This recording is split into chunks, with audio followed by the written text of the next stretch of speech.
I'm Paul Bridge. I head up the higher education part of UCU.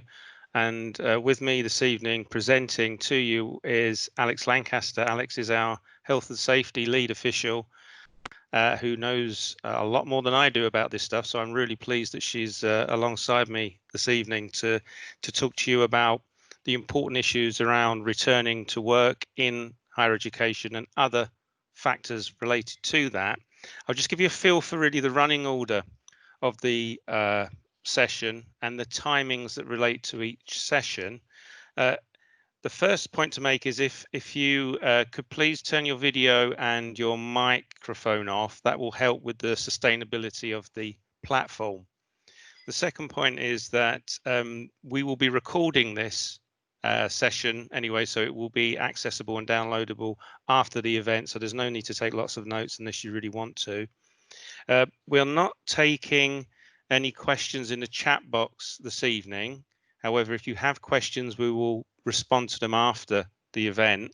We received 44 questions in advance of the briefing today, and what we've been able to do is essentially aggregate or composite them. And there are 10 questions that Alex will respond to, and I'll pose them to her after she's done her session. We will also be producing a wrap up after today and a summary of what's gone on, and if it lays itself to new guidance or an FAQ, we'll produce that and circulate to branches as soon as we can. I intend to set the scene for about 5 minutes, and then I'll pass over to Alex, who'll present for about 15 minutes, and then we'll pause and move into the questions that have been submitted in advance, and that should take another 30 minutes or so. So from the point of view of participation within the session today, we hope by aggregating the questions and playing those back to you, we've combined your input with the sort of guidance overview and the context of what's happening at a UK level with the return to work, but also importantly what's taking place locally with employers and your branches. Where this session fits today is within the context of the union's Fund the Future campaign that was launched a couple of weeks ago by the General Secretary. There are a number of events taking place have started to take place. Last week we had a session on branch finances and reading employers' accounts. This is part of a series of briefings that fit in with the general thrust of the campaign, covering things such as bargaining for equality, what the union's response to and guidance around precarious contracts, and also protecting jobs. We've got about 15 or maybe up to 18 with the new ones coming on stream. So there's quite a few of these going to take place over the coming weeks, and we're trying different formats to see what's the most compatible and most accessible. If this is successful, and we hope it is, there's no reason why we can't try it again in a few weeks' time to enable those that weren't able to make today to come and join us. What I'll do now is I'll just move into my overview of the sector, the UK sector level engagement with the employers at New Ginchis on issues to do with returning to work, and particularly the health and safety risk assessment led approach to returning to work. I think it would be fair to say that the main focus of where we've put the union's resources of late is in producing guidance for you around, and we'll put these links up in the chat box in regards to what's happening in higher education. We've got a new bespoke section of the website for COVID pandemic related guidance. We've produced advice and guidance on the union's 5 key tests for a safe return to work in higher education. Around that, we've put more detailed guidance around the management of hazards, and that is a document that again we'll put the link up for.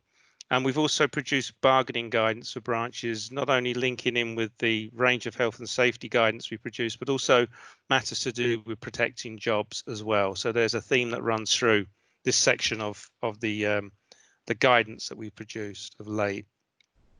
What I think it's important for me to start with is an overview of really what's happening or not happening at a UK level through Nugentius. There has, due to trade union collective pressure, we set up with the employers a round table. It's a discussion forum, consultative forum. It's not a negotiating body. And it's not to be understood in the same way, say, as Nugentius is, where annually we submit a joint claim and we negotiate around pay and related matters. The employers did not want to move into that space with us in regards to health and safety, and in particular to do with the impact of the pandemic. They did agree to set up a round table, and that round table was met twice. It involves members of the board, and it also involves the trade union side. There are 5 trade unions in the sector, UCU being the biggest, the GMB, the EIS in Scotland, Unite, and Unison. We've met and tried to push the employers as far as they are prepared to go on agreeing with us a framework through which the safe return to work for all members of staff working in the sector can be managed in accordance with legislation, the regulations and the requirements of controlling hazards and risks. However, they have been prepared to go and agree a joint statement of principles with us, but they have not been prepared to go as far as we would like. And that's the sort of starting point really for where the UCU guidance comes in, which takes us a bit further, or takes us a lot further down the road in which we think it's appropriate that employers locally start to engage with our branches on the key issues of concern that feed into a safe return to work. Now, we know employers are making plans and they are preparing for this. We're not as far down the track as, say, prisons are, or FE is, but it is an important matter, and we want to be ahead of the curve on this and also engaging with our branches in that regard. I'm now going to pause, and I'm going to ask Alex Lancaster, our health and safety lead, to come in and give you a 15-minute overview of the key issues relating to the return to work and the guidance that we produced. Thanks, Alex. Thanks, Paul. And hello, everyone. Welcome to the webinar today. So I'll just start by giving an overview really of the guidance that we've produced so far. So 2 particular documents. One is on safe return to the workplace for higher education, and the other is on the types of hazards and controls that could be relevant for your institutions. So obviously that is a generic hazards and controls document, but it is a good guide to try and ensure that your risk assessments are suitable and sufficient. So today I am conscious that there are people here who have varying degrees of knowledge around health and safety.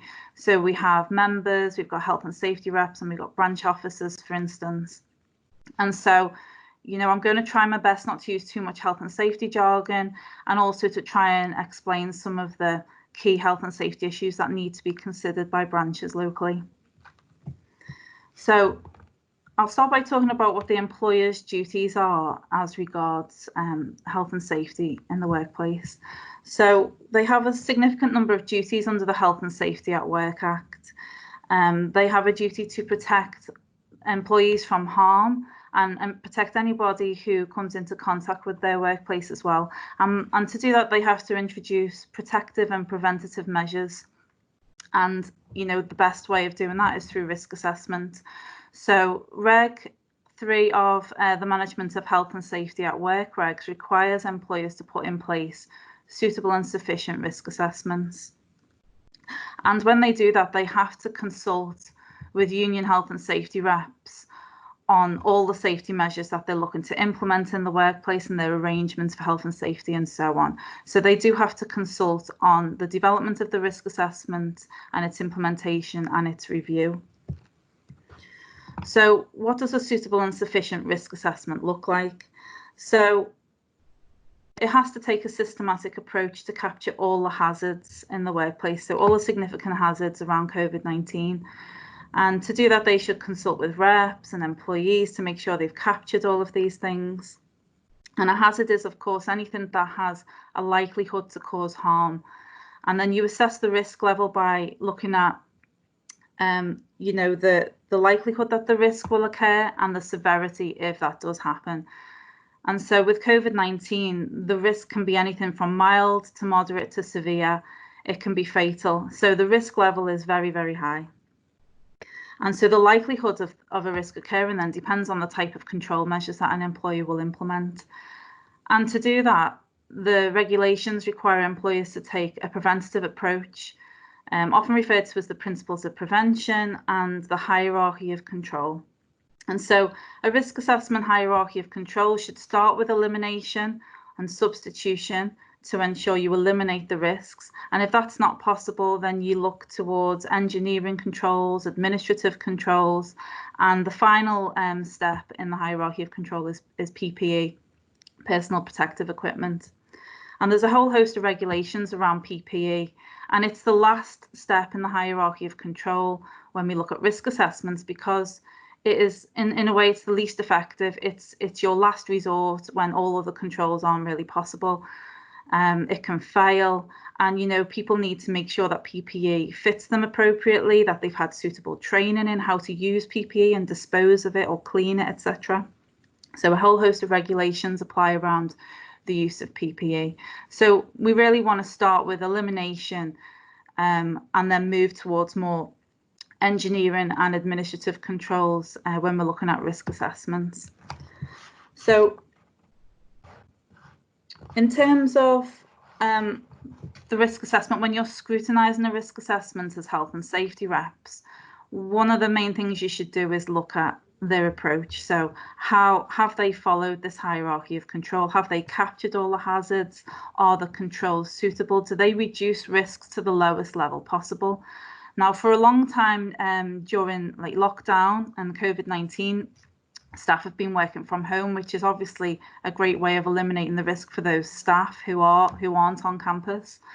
But as infection levels drop and employers look more to bring people back onto campus, then we do have to look at whether the controls in place are suitable and sufficient. And remember, government guidance does still require employers to consider home working as a first step. So once the risk assessments are in place, they do need to be regularly reviewed, and they have to be reviewed in consultation with health and safety reps. The risk assessments themselves have to be shared widely with employees. They have to be aware of what hazards there are in the workplace and what control measures are in place to keep them safe. And I think, you know, while control measures can fail, we also need to ensure that we put in place serious and imminent danger procedures and clear escalation routes for members to follow should any incidents occur in the workplace. So you'll see that the guidance talks about a serious and imminent danger procedure. Now, Regulation 8 of the Management of Health and Safety at Work regs requires employers to put in place procedures for serious and imminent danger. And COVID-19 is considered a serious risk, so they should have a serious and imminent danger procedure in place for COVID-19. Now, we want reps to negotiate this with employers. We want to make sure that we collectivise this issue so that if a staff member does feel like they need to remove themselves from the workplace, that they know they can do that and who to contact, and that they remove themselves to a safe place, be that at home or a safe place near the workplace, and that they know what reporting procedures to follow. And that in that serious and imminent danger procedure, you know, we make sure that employers take appropriate actions to restrict access to any areas that could be dangerous for other people. So if we don't have the serious and imminent danger procedure in place, then we really leave the duty up to individuals to enforce their rights under Section 44 of the Employment Rights Act. And that is an individual right that all members will have to remove themselves from any situation where they feel they're at risk of serious and imminent danger. Now, that is an individual right, and unions can't be seen to induce members to take action collectively under Section 44, but we can inform individuals of their rights under that legislation. So it's important, if you are putting out advice to members, that you do get advice from your regional officers or national officers on the wording of that, so we can check that we're not in any legal difficulties. So In terms of, let me go 1 second. So what can branches do? So the guidance does also talk about what, a checklist for branches and what we expect you to have in place as a minimum. And a lot of this does depend upon your capacity locally. You may have really good health and safety rep structures in place, a really well-oiled safety committee that is addressing all your concerns adequately. But the likelihood is that we will have issues and our capacity may be limited. So we need to put in place a risk management framework with the employer and risk management strategy to ensure that we are aware of who their competent people are and their duty holders. And the consultation arrangements that we want in place to make sure that we are consulted at the most appropriate time and at the most appropriate level for decision making. And that we want to make sure that whatever those consultation arrangements are, that we can meet those demands. So for instance, we may set up subcommittees or working groups around COVID-19 that feed into safety committees. We may want all risk assessments to come back through that process. Or we may want to just make sure that we've got a really robust generic risk assessment in place that refers to other generic risk assessments that we also want to negotiate with the employer. So that also needs to look at an escalation process as well for unions to be able to raise urgent concerns so that we can get actions implemented quickly. And this is obviously in the employer's best interest as well, because we don't want to be at odds with the employer, and we want to make sure we all got that shared interest in making sure there's a safe working environment for everybody. So as well as the risk management framework, we also want to put in place a serious and imminent danger procedure, as I've already discussed, and an escalation route for health and safety concerns. We want a review of all the safety critical arrangements and procedures in place at those institutions, and any other generic risk assessments that we think might be needed. So for instance, a home working risk assessment, a risk assessment around stress, a generic risk assessment for staff from BAME communities. And so there are areas where we need to delve deeper into more generic risk assessments and approaches, because for instance, with something like stress or workers from BAME groups, there will be certain controls that we will want to draw out and recommend, such as home working, alternative duties that allow for working from home. We may want temporary redeployment. We may want flexible working arrangements. We may want any on-site activities to be low-risk activities. So there's a whole host of controls that we want to recommend, because the likelihood is that any individual risk assessments will be based on these generic risk assessments that we produce. And so we want to make sure they're as robust as possible and that they are capturing all the potential hazards and ideally the controls that we want in place. And it means that all the pressure doesn't end up on individual members of staff as well to negotiate effective controls. They have something that they can refer to. So there's the key arrangements that also need to be in place around the risk assessments. For instance, are there appropriate health and safety training mechanisms in place? Are the competent persons in the organisation trained suitably to be able to fulfil the requirements under the health and safety legislation? So as health and safety reps, we can have involvement in reviewing the training arrangements and making suggestions for improvements. And of course, all of these things should be in place before people return to the workplace. If they're not in place and there are people working there, we can still make these suggestions. We can always improve risk assessments to reduce risks to the lowest level practicable. So if you end up in a situation where an employer doesn't agree with the controls that you recommend or that you want, then I do think that's where you need to get more advice from your regional officers. We may need to escalate the situation. And we may just need to look at a way around it so that it's more workable for everyone, so that we can keep the risks low.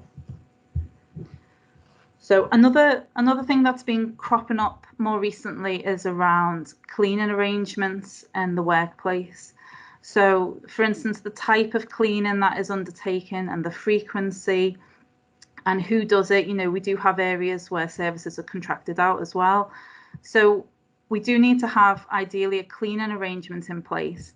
And I know in some cases we do have cleaning schedules attached to local area risk assessments or activity-based risk assessments, so that it's really clear who is doing what cleaning and when, so that we can make sure that those control measures are implemented fully. In terms of equality impact assessments, we do need equality impact assessments for a lot of these control measures, and also for the impact of the safety measures are having upon different groups of staff. We do have a situation where some people are going to be more isolated from the workplace because of the enhanced risk if they return to campus, and we need to balance that through discussion and dialogue with those groups that are most affected. So I think I'll leave it there, and we'll move over to questions, if that's okay, Paul.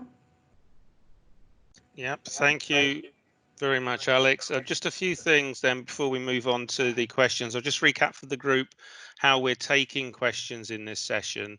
We had 44 questions submitted by those of you that have registered for the event, so thank you very much for that.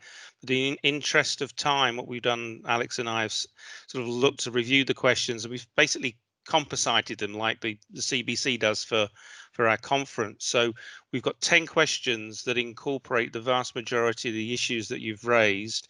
Alex's presentation covered the broad sweep of those as well, and we're going to concentrate on those 10 questions, and Alex will respond to them. I will pose them, Alex will respond to them. I think what I'd just like to do to give Alex a little bit of a breather is sort of pick up on the key themes that I took out of the session that she's just delivered, which are around the need for a collective approach from UCU locally on this, and that's collective within our own structures and to improve our own capabilities through delivering risk as well, minimizing the risk as much as we can through effective training and engagement with the employers, whether that's consultation or negotiating in regards to their obligations.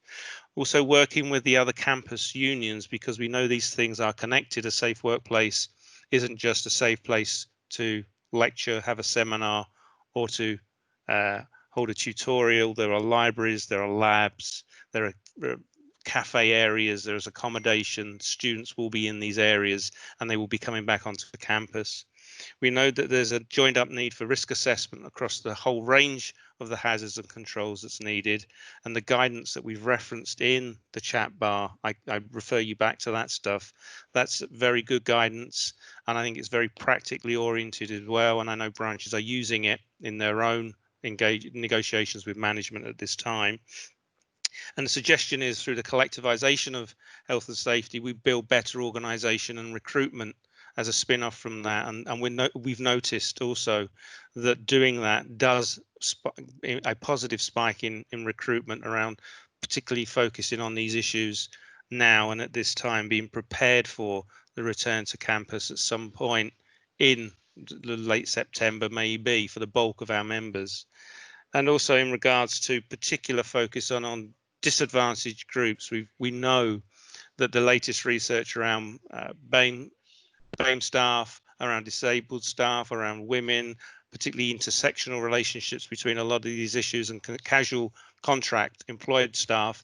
These are all live issues in regards to risk assessment, and it's important that we continue to factor these in to the negotiations that we have with management. I'm now moving on to talk about the questions that I've mentioned, and I will pose these, and I'm just going to get my screen. Apologies for the clunkiness there, and I'll give Alex the opportunity to respond to them. So the first question that we've got is, what is UCU's position regarding the use of face coverings, masks, other forms of PPE for face protection on campus?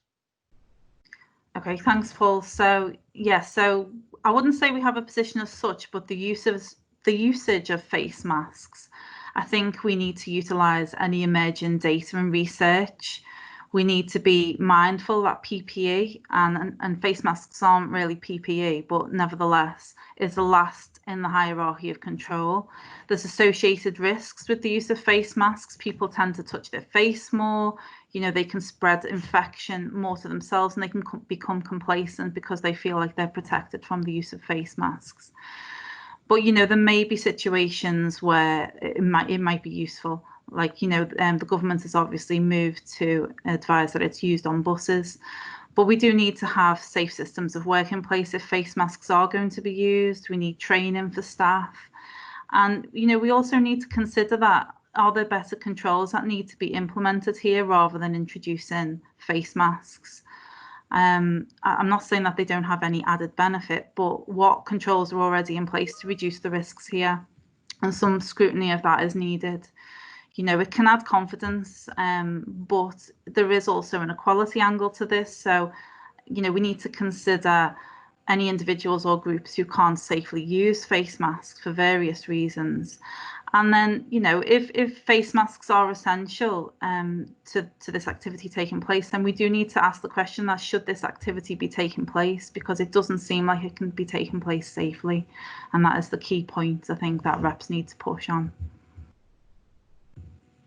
Thanks, Alex. The next question is, given the higher incidences of COVID-19 amongst BAME groups and other disadvantaged groups, are there any specific demands UCU is putting to universities in terms of protecting members and students within this community? Yes, so we advise that BAME staff, Black, Asian and minority ethnic staff, are included in the generic COVID-19 risk assessments. Some places are incorporating these risks in the generic COVID, and others are drawing out the risks in separate generic BAME risk assessments. So yeah, we do advise branches to do that. We need to consult with these members of staff as well from these at-risk groups. There is obviously higher risks involved here and risk factors that need to be controlled. I did list, I think, some of the potential controls, and if you go to the hazards and controls document on the website, or Christine has probably linked it in the chat, then you can see the sort of control measures that we would like employers to consider in the generic risk assessment and also in individual risk assessments with employees. So yeah, I mean, and there's obviously government guidance as well, and there's research coming out all the time on the impact of institutional racism and the role that plays in the workplace in creating this increased risk. So I do think we need to, constantly look at any emerging evidence, and we hope as a UCU nationally to be putting out some more guidance around this as well.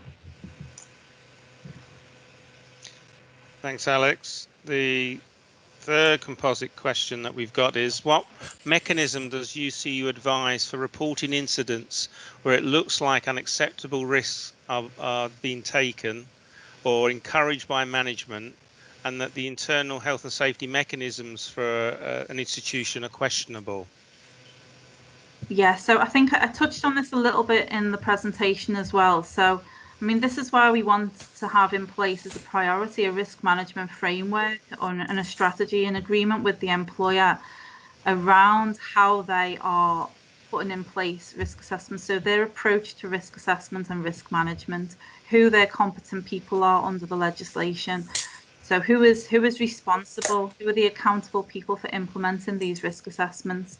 If we don't feel they're suitably trained or aware of their duties under the legislation, we need to be raising that as health and safety reps. It's a very serious concern, and we can escalate these things as well if we're not finding any traction. Despite the fact that HSE have not real much capacity around enforcement, shall we say.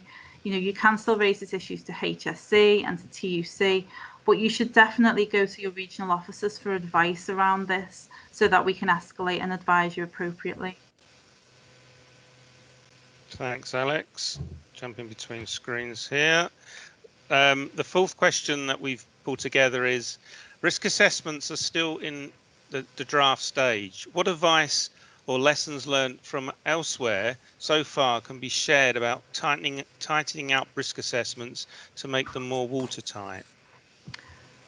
Okay, so predominantly, we've probably got more experience around prisons and college risk assessments at the moment, but definitely, one of the issues that's coming up a lot is the implementation of these risk assessments. So we might have a risk assessment that we agree with, but the controls are not being implemented before people are returning to the workplace. So again, this all needs to be, tackled in the risk management framework that you agree. But we would like to see implementation action plans for risk assessments, so that we can ensure that these controls are implemented before people return to the workplace. We also want to make sure that cleaning arrangements are clear and robust. So depending on what happens in the workplace, is the right cleaning in place? Are the right people undertaking the cleaning? Is suitable PPE, safe systems of work in place? So we are finding that joint work with other unions is also beneficial in this regard. So as well as serious and imminent danger procedure, which again we've already mentioned, and escalation routes for staff, they're all proven to be the most important things to have in place. And if you can just ensure that your generic, COVID-19 risk assessment is suitable and sufficient, then all other risk assessments should really flow from that. And so if you're finding that you've got capacity issues around health and safety, then you may need to consider recruiting more health and safety reps, or appointing people who are officers in your branch to ensure that we can check on the implementation of risk assessments. We can also make sure that there's an assurance process as part of the Health and Safety Committee, so that you are scrutinising local risk assessments and any issues are raised quickly and dealt with promptly. Thanks, Alex. The next question for you is, how can we launch a health and safety investigation or an inspection to ensure safe return to campus for all staff, including essential workers, cleaning staff, porters and security staff? Yeah, okay. So a lot of union branches are already conducting inspections, because, as we know, on campus there are labs that are already open and there are workers that have been there throughout lockdown. So, you can undertake inspections. You can do joint inspections with the other unions. You can even involve the employer if you wish to. You don't have to. And we do have guidance on the UCU website around inspections and investigations, which I'll try and link up in the chat. And also, the HSE have lots of advice around this as well. But it's really important that, we understand before we go into these inspections, the risk assessments that are already in place and what controls should be there. We have to make sure that we undertake these inspections in a safe way, that we notify the employers, and that we only conduct investigations when it's safe to do so, for instance. So, you do really need to have things like checklists with you to make sure that you are tackling and identifying any potential hazards in those workplaces, and escalating them as soon as possible after you've undertook the inspection. You could even ask in advance for lots of information, data on sickness absence, or any incidents that have occurred, and any RID or reportable events. You're entitled to investigate those as well. So I think you just need an understanding of your rights under the health and safety legislation, and to make sure that you follow those, ideally in a joint way with other unions. Thanks, Alex. I'm moving on now to the next question, which is about ventilation. Ventilation of buildings is crucial. Is the UCU negotiating with employers to ensure members work in spaces where viruses are not transmitted easily? So yeah, ventilation is a key issue that should be identified on the generic risk assessments for COVID-19. So it's likely you will need specialist advice on ventilation systems, and the employer will need specialist advice. We need to ensure there's proper maintenance and cleaning taking place, that any ventilation outlets are not dumping the recycled air in spaces where people may congregate. Checks need to be done prior to reopening buildings or spaces. And recycled air is not safe. Air conditioning or air purification systems are likely to be safe as they introduce fresh air into closed spaces. But again, spaces with no windows or poor ventilation shouldn't be used, or there should be, limitations on their usage. So, for instance, we do have lots of toilets in workplaces where there's commonly poor ventilation, and some controls that workplaces have introduced have been maybe one in, one out systems, enhanced cleaning, safe usage, safe systems for usage of toilets, and signage, and so on. Anything that can minimize the risk.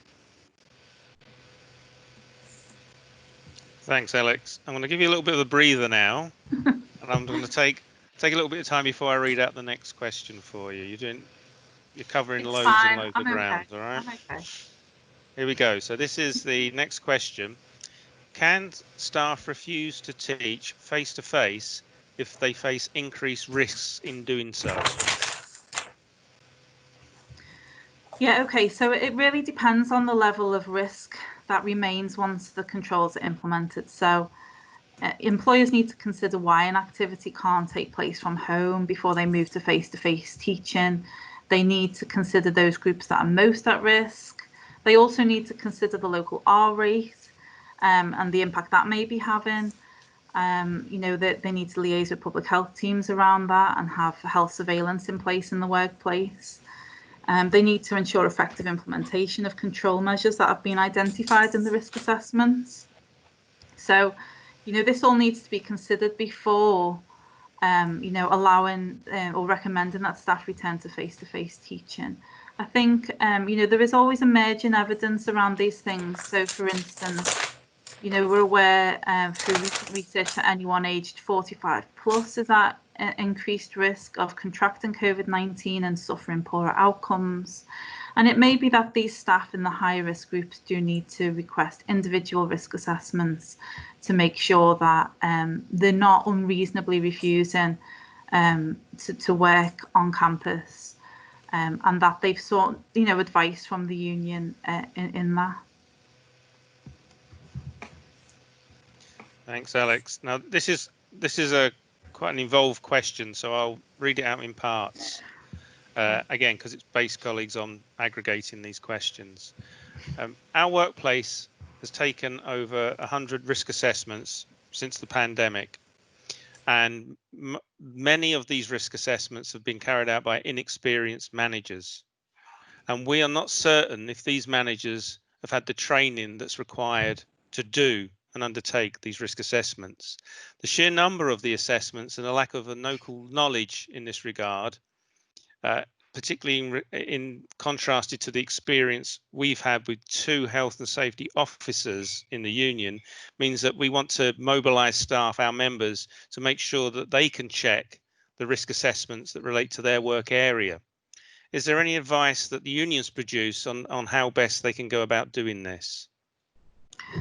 So I suppose my first thought is that, we should be appointing more health and safety reps. So if the staff that are willing to check on implementation, there should be no reason really why we can't appoint them as health and safety reps. Now, I realise that some people don't want to take on that level of responsibility, but they can become COVID-19 reps. They just look at COVID-19 implementation.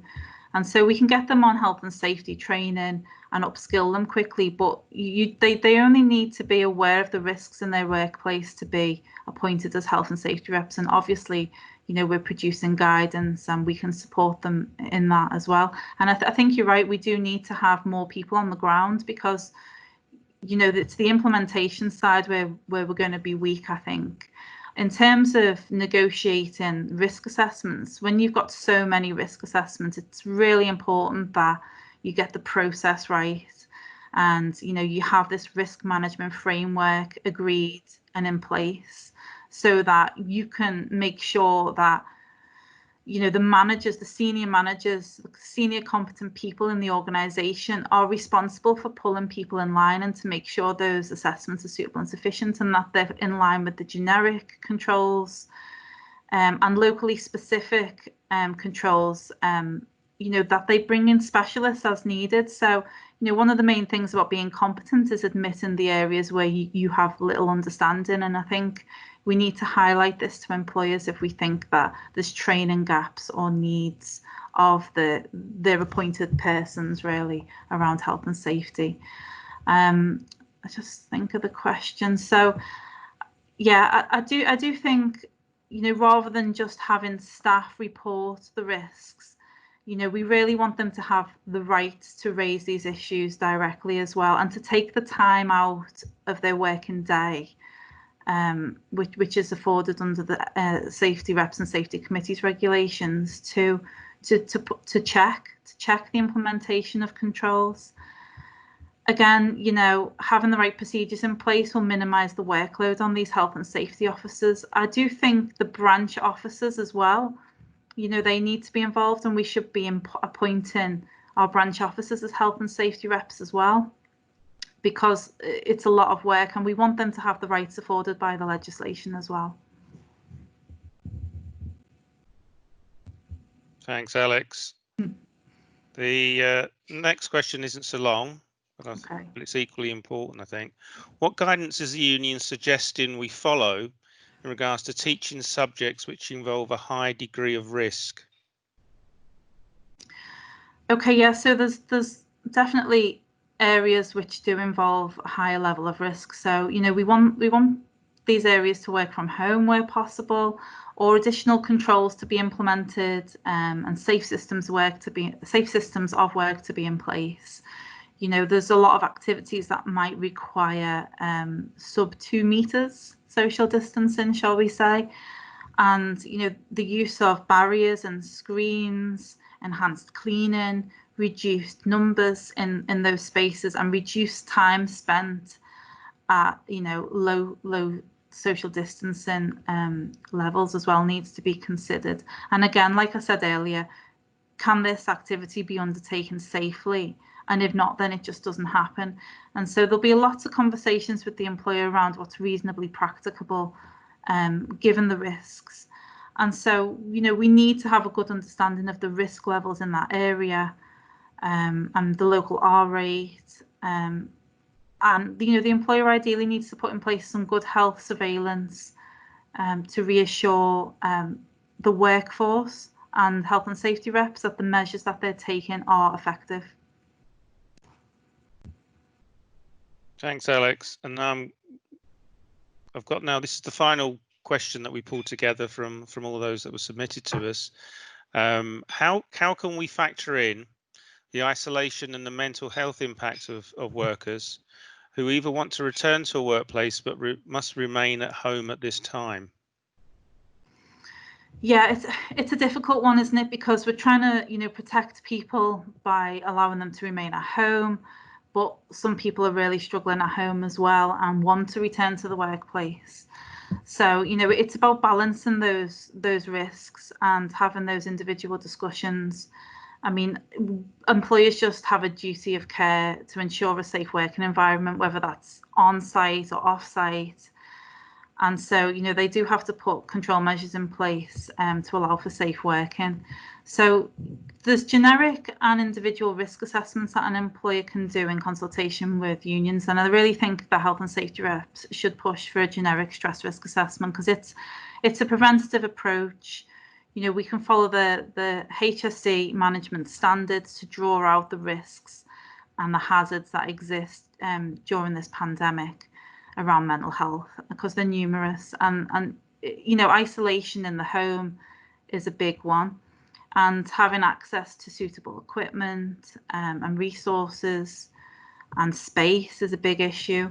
And so, the DSE regs can apply in situations where these home working arrangements are considered permanent, and increasingly more and more employers are agreeing that that is the case. And many have introduced self-assessments around DSE regs, and they're covering reasonable costs for equipment for working from home. I think the UCU does have guidance, and there's guidance on the HSC website as well around how to manage stress and preventative measures that can be put in place. So I think we'll be able to put some risks up around that. I've just noticed someone said and domestic violence. That is also covered in our advice document as well. And yeah, you can put agreements in place around this as well, for people who maybe feel isolated in the home and at increased risk. So it's really important that we have these generic stress risk assessments that follow a preventative approach. And then anyone who is disclosing stress in the workplace, that they do have an individual stress risk assessment undertaken, ideally with support from union reps, union health and safety reps, and so on. So I hope that answers the question. I think it. Thank you.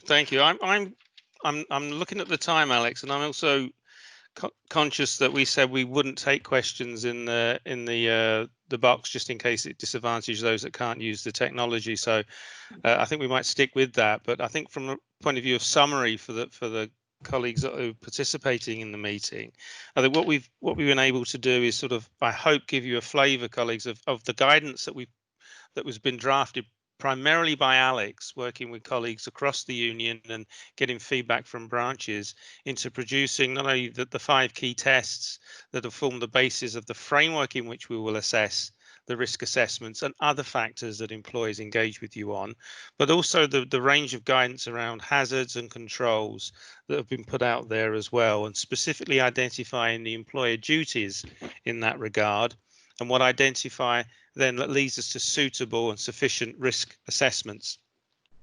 We've also put out the guidance that covers and supports you in your work around the proactive and preventative approach that we encourage branches to take, and we know that a number of you are, because you're feeding back and telling us that you're doing that, which is the approach we recommend that you take. We've covered various types of risk assessment and why they are important to feed into the whole university approach, but also specific areas within the university, different parts of the campus, but also different types of staff and students, and how they interact, and how that risk assessment approach is essential to having a bigger picture developed in regards to identifying where the risks and the hazards are.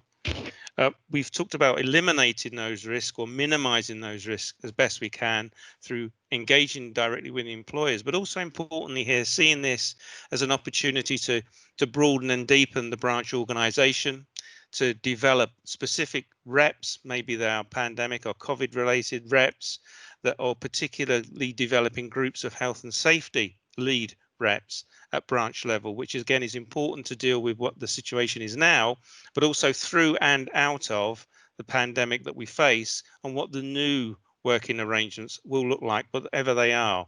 But getting ourselves organized now around these issues, as I know you're doing, this will put us in a better, stronger position when we come out and come through this, particularly in regards to new cadres of reps, new recruited members, and a more active branch, which is what we're all aspiring to achieve.